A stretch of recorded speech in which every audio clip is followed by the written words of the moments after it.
Dans cette vidéo, on va voir ensemble comment investir en bourse quand on est débutant. On va voir quels sont les actifs financiers qu'il faut éviter et ceux qu'il faut privilégier quand on veut commencer à investir en bourse.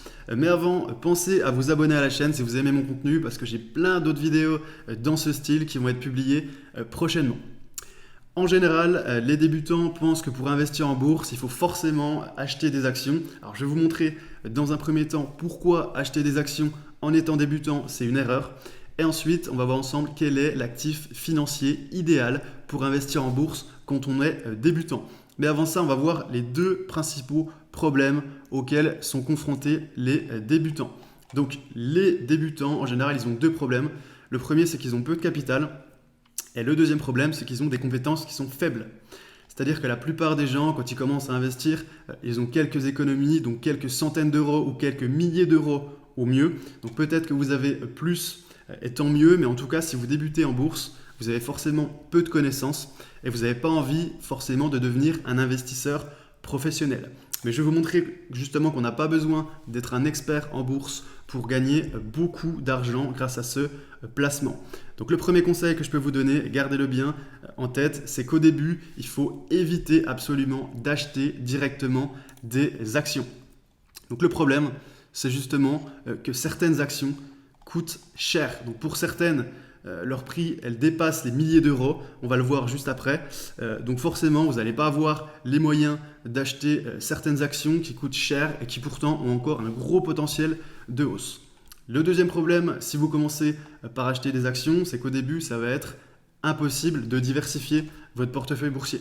Donc vous allez vous retrouver avec une ou deux actions dans votre portefeuille et on ne sait jamais ce qui peut arriver, surtout vu la période actuelle. Même une très grosse entreprise peut faire faillite quasiment du jour au lendemain. Donc ça va être très risqué d'investir dans seulement une ou deux actions au début. Et ça peut être très démoralisant si vous avez une ou deux actions qui commencent à perdre une grosse partie de leur valeur. Forcément, ce n'est vraiment pas les meilleures conditions pour débuter l'investissement boursier. Le dernier inconvénient d'acheter directement des actions, c'est que les commissions vont être très importantes, avec notamment les commissions du courtier qui va vous permettre d'acheter l'action, mais aussi avec ce qu'on appelle le spread. Donc la première commission, ça va être la commission facturée par le courtier, et la deuxième, c'est la commission du marché qu'on appelle le spread. Et le spread, c'est la différence entre le meilleur prix de l'offre et le meilleur prix de la demande d'une action. Et ça aussi, vous allez payer.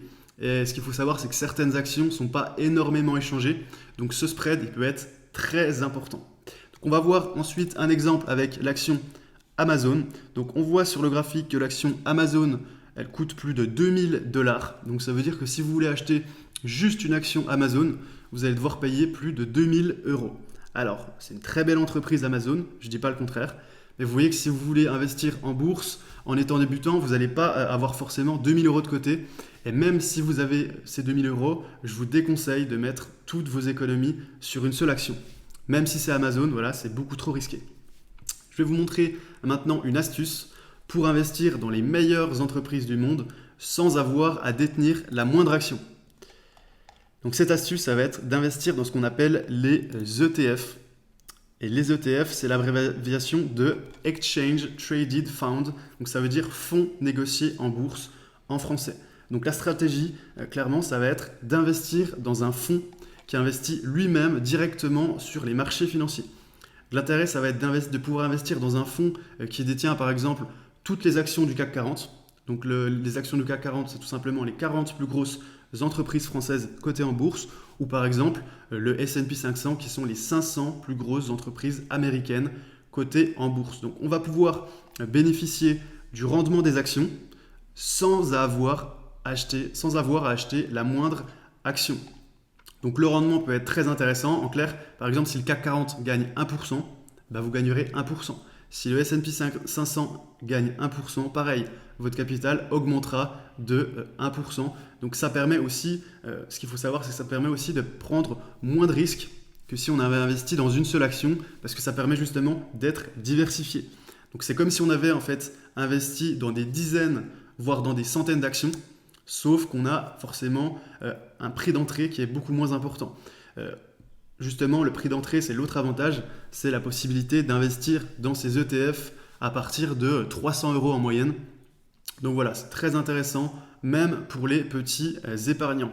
Enfin, la dernière chose importante, c'est que les commissions sont vraiment très faibles comparées aux actions ou aux autres placements dits traditionnels. Donc maintenant, on va faire un petit cas pratique ensemble avec un ETF sur les actions américaines. Donc l'ETF S&P 500, comme je vous l'ai dit, c'est un ETF qui représente l'évolution du cours des 500 plus grosses entreprises américaines cotées en bourse. Donc voilà, c'est parti pour le petit cas pratique. Donc on imagine qu'on a investi 1000 euros en 2010 dans cet ETF action américaine S&P 500 et on aurait 3528 euros en 2020. Donc ça nous fait quand même un rendement annuel moyen de 13,44%, avec la meilleure année à 32% et la pire année à seulement moins 4% depuis 2010. Donc là, c'est sur les 10 dernières années. On va prendre un petit peu de recul et on va voir combien on aurait gagné en ayant investi juste avant la crise financière de 2008.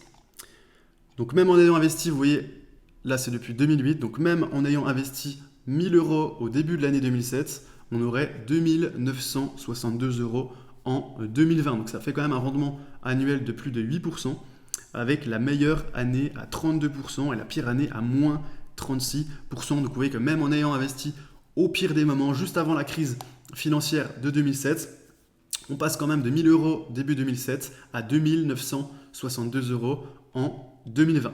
Maintenant, on va voir en détail le rendement annuel de cet ETF S&P 500.